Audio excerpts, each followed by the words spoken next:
as today is exactly 1 year since the infamous Tattoogate situation absolutely exploded online. We are going to be diving deep into even more instances of money-hungry tattoo artists and how their actions not only ruin their own careers, but also tarnish the reputation of the entire industry.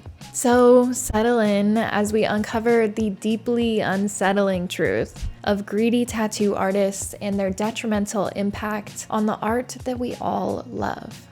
So firstly, we are going to cover a fairly recent story of a tattoo artist in New Zealand who completely blindsided his clients with a very hefty price tag and an unfinished tattoo. So this is Dan and Kayla from New Zealand. They are two hardworking parents who saved up money for a trip to Queenstown, where they both wanted to get tattoos on vacation as a break from their very busy lives. For Dan's tattoo, he decided to go to Zealand Tattoo to get a traditional tamoko to represent his Maori heritage, as well as his partner Kayla, their son, and his friend who recently passed away.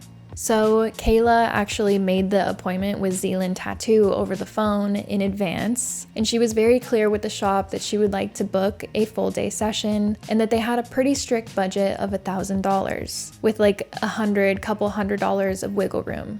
The shop seemed fine with that, and Kayla went forward with booking the tattoo appointment for Dan. So Kayla said that she put down a $100 deposit to actually secure the appointment, and she bought a $1,000 tattoo voucher from Zealand Tattoo.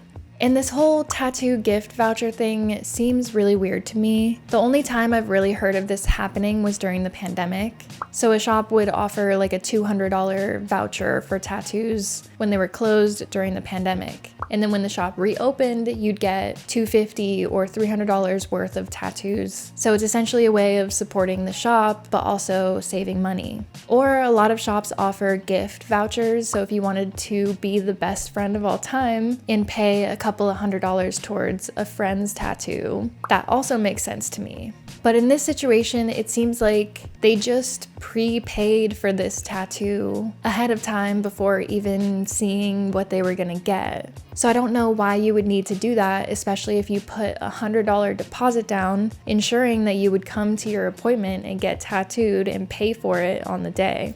The only thing I can think of is that maybe this is like a more common practice in New Zealand. And if anyone watching is from New Zealand or is familiar with that, definitely let us know in the comments down below if that's like very normal. But to me, this screams red flag.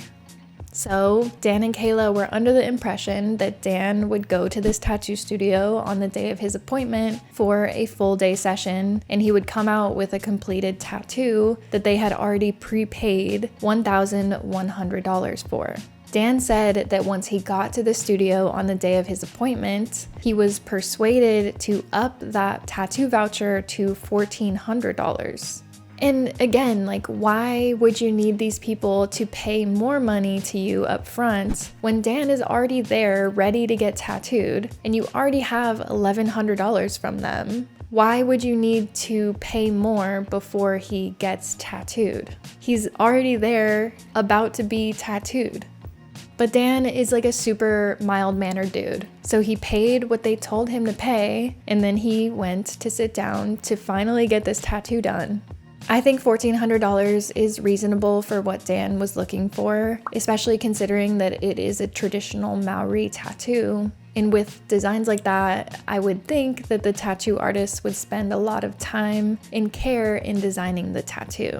But this is where things take an unfortunate turn. Dan sat down and they got into tattooing. And then just 2 hours later, the tattoo artist finished up the outlines of this tattoo and said that they were done for the day. Dan was understandably confused, and he asked the artist how much it would be to have a complete tattoo, what he wanted initially and what he thought he was gonna get. And the artist said that they would have to book another session and that it would be an additional $1,000 to $1,700 to have this complete tattoo for Dan. And it would take another trip for him to come back to Queenstown to get it done. So in total, they wanted $2,500 to $3,200 for a complete quarter sleeve for Dan. And in my opinion, that's just astronomical, especially considering that Dan was kind of misled in this situation. Dan left the tattoo studio with these outlines on his arm, and he called Kayla. And Kayla was actually at an entirely different tattoo studio getting tattooed for the day because she initially wanted to have an appointment alongside Dan at Zealand Tattoo, but they didn't have enough artists available for full day sessions, which actually turned out to be very much in Kayla's favor. Kayla urged Dan to go back into the tattoo studio because this was not what they had agreed upon. And Dan did, but the studio said that he would have to pay more than double if he wanted this complete, and he'd have to do it an entirely different day. Dan, like we said, he's not a man for confrontation, so he walked out. And I don't blame Dan for walking out of this situation. I'm sure it was an intimidating environment, and it seems like Dan doesn't have many tattoos, or maybe this was his very first tattoo. So it's a pretty scary thing to be like, hey, I didn't get what I paid for. And unfortunately, unsurprisingly, other clients have had really similar experiences with this tattoo studio.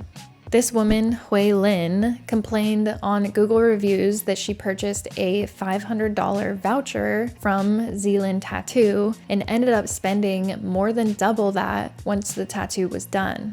Hui Lin wrote, "They will keep telling you this design is expensive to do and that's why you need to pay more," and just kept bumping up the price. It started from it could be $600 and then was $1,050. Yes, I could have gone somewhere else, but have already purchased the coupon online and did not want to waste more time looking or arguing.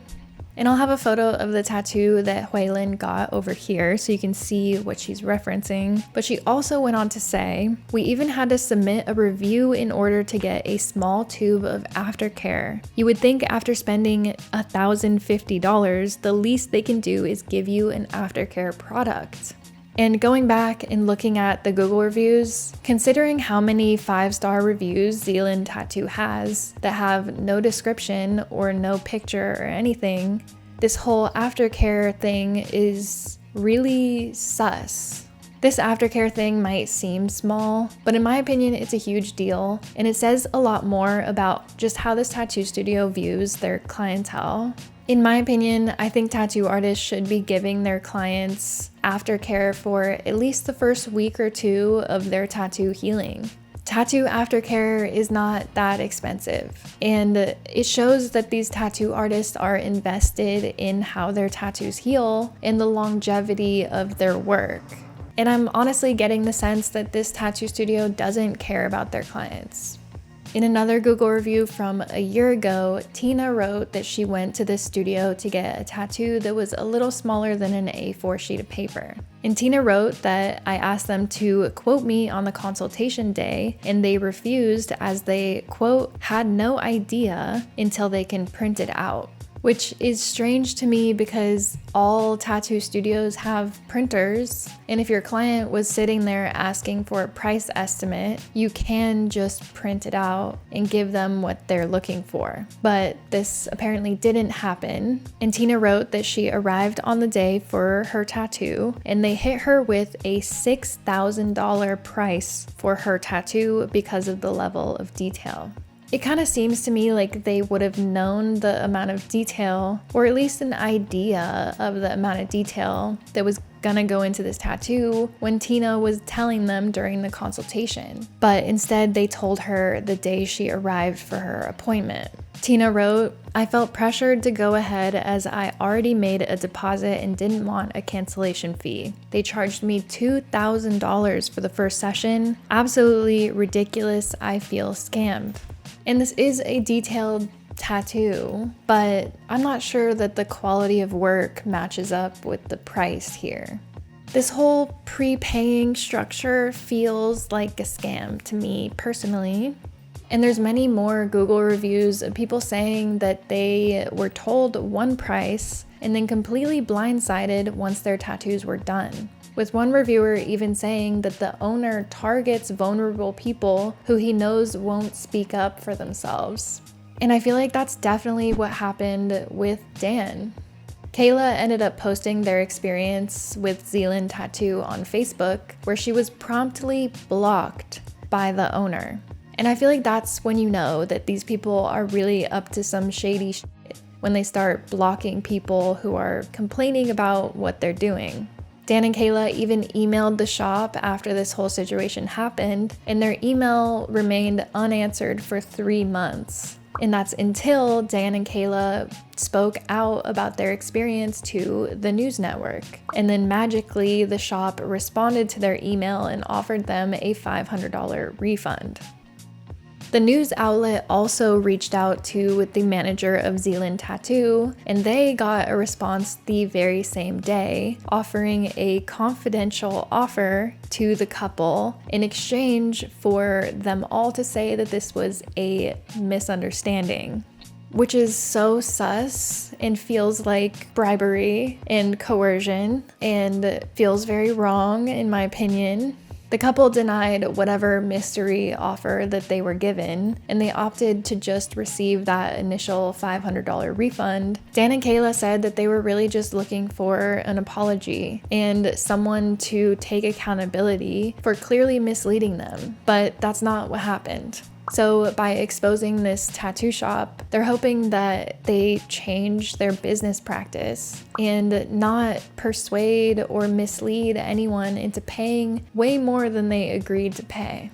And honestly, this is not about the price of the tattoos. Tattoo studios can price their work however they want, in whatever way they feel is fair for their artists. That's not the problem. The problem is that they're clearly not being upfront with their clients about how much they expect them to pay. And they're blindsiding them with so much more fees than they initially expected. If you're gonna charge $6,000, $3,000 for tattoos, you just have to make that clear to the people who are paying for your tattoos.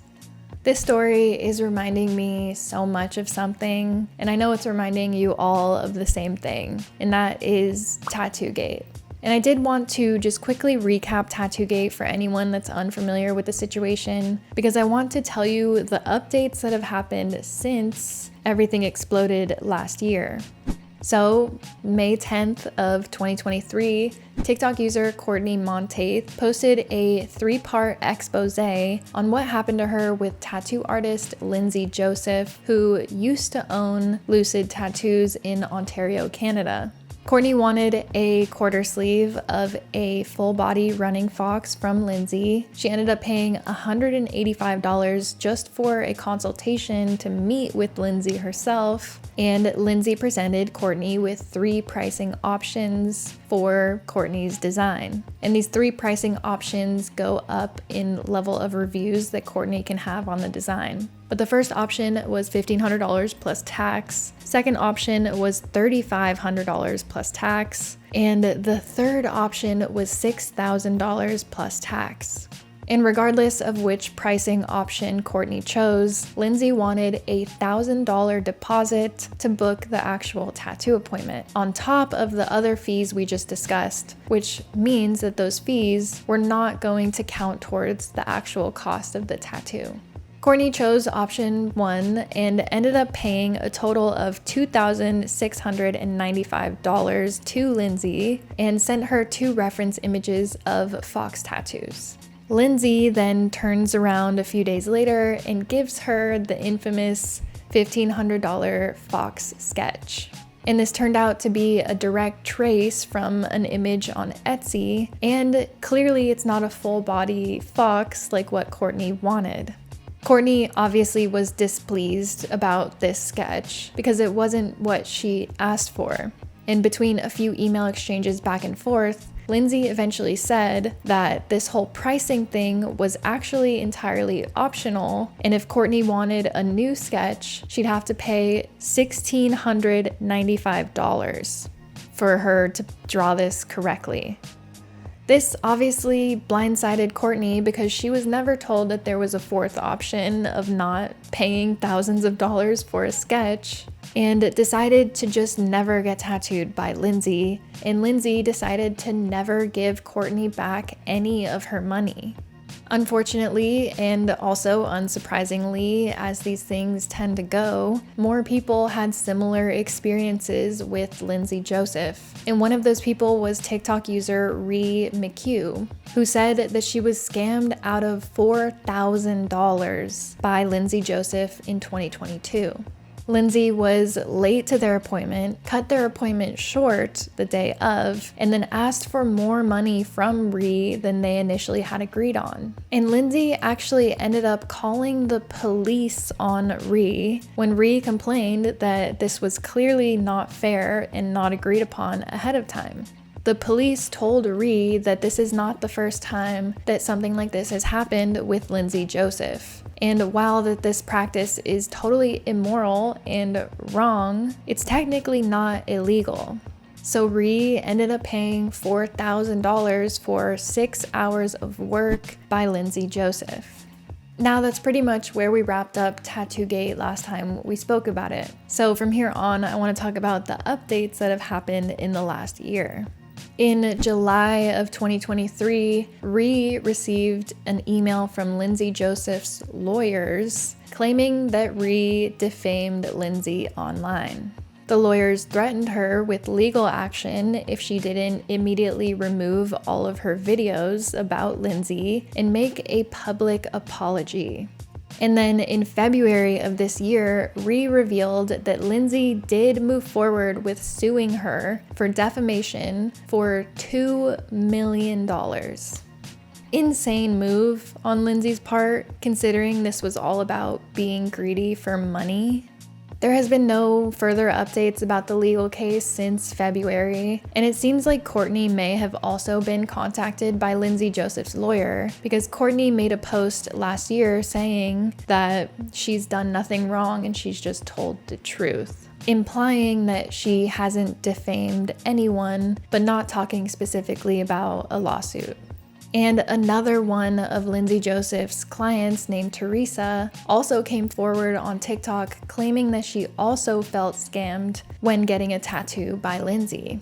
Teresa ended up paying $4,450 for this very simple wave design and some really basic flower shapes on her arm.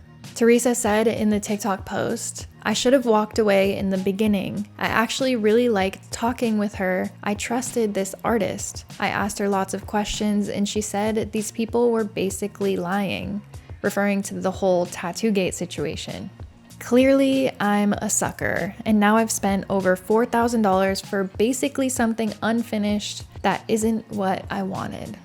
I don't think Teresa has anything to apologize for. Clearly, she just put a lot of trust in this person that she thought was being honest and upfront with her. But unfortunately, that doesn't seem like it was the case.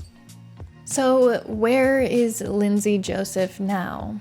When this whole thing happened, Lindsay made all of her profiles completely private, but now they are public once again. She just has changed her name on social media from Lindsay Joseph to Lindsay McCarthy.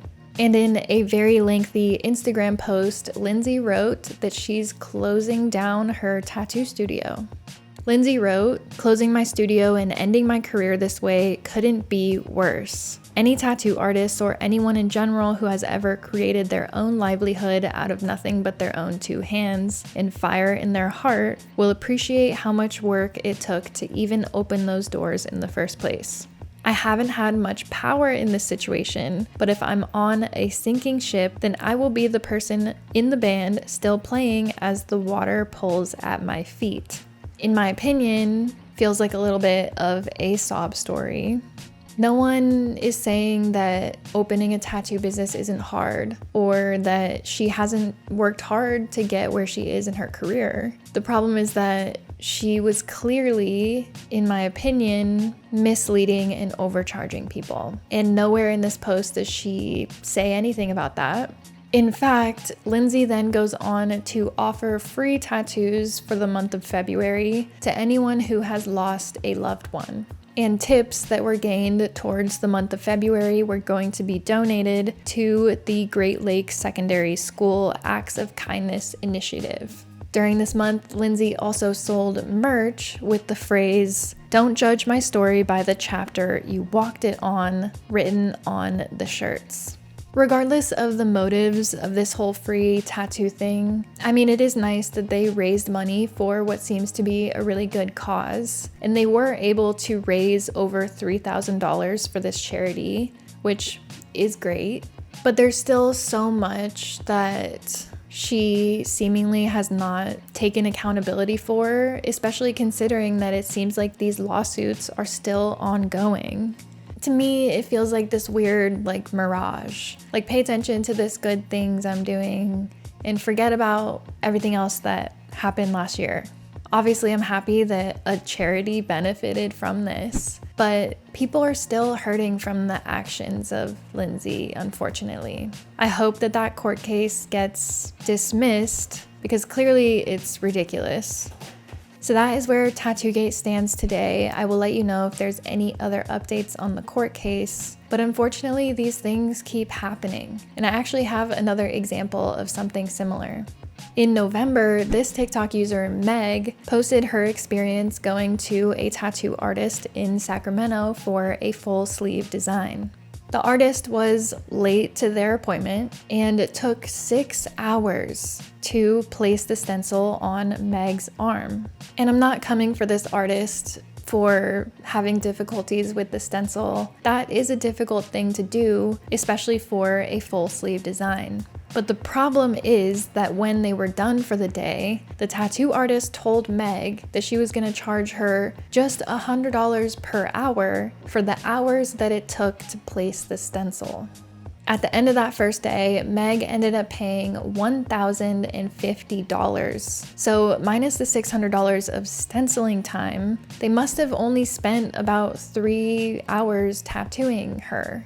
And Meg did pay that. And then she actually came back and got tattooed by this artist once again. And this time the artist was late again. They tattooed her for a couple of hours. She paid $600 this time, and then an additional $200 as a deposit for future appointments. So in total, Meg has paid $1,800 to this artist.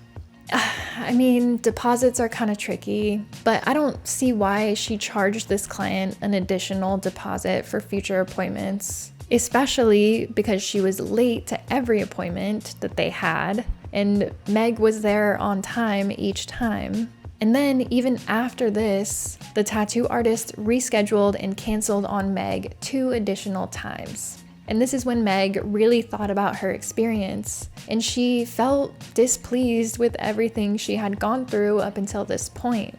Not only was she uncomfortable with the tattoo artist for charging her so much for not tattooing her, Meg also had a tattoo that made her feel not confident in her body. And Meg even said that she didn't want to wear short sleeves because of how the tattoo looked.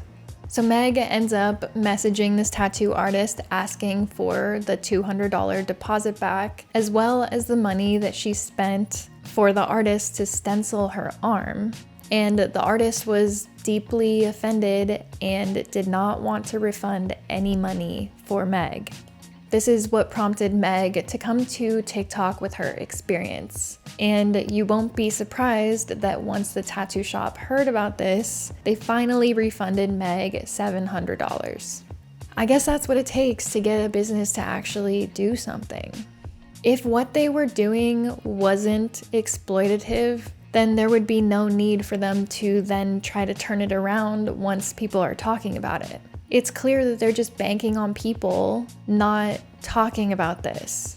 And for a long time, before TikTok was even around, I'm sure this happened all the time. And I'm sure even with TikTok, there are clients that don't feel comfortable speaking out against their experience because they're intimidated by these people.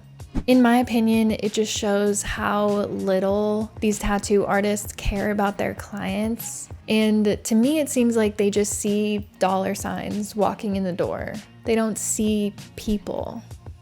With all of these stories we've talked about today, I can't help but be reminded of this huge divide that's happening in the tattoo industry right now.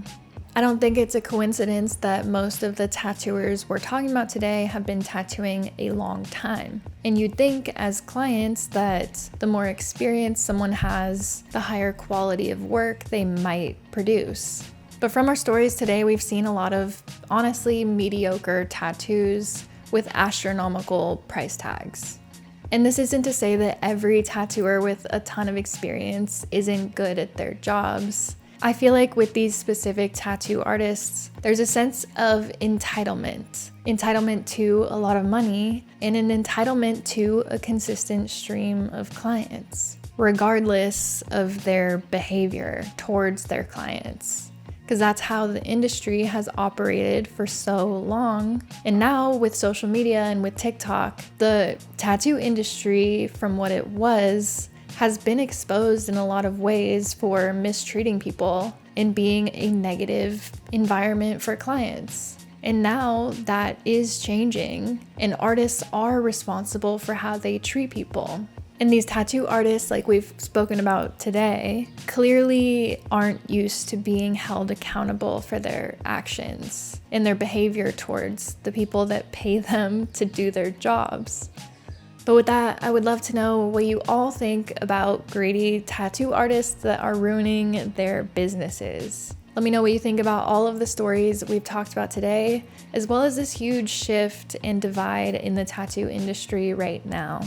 Let me know in the comments down below. But if you've made it to the end of this video, thank you so much. I really appreciate it. If you have, leave me this emoji in the comments so I know that you are a real one. Bye everyone.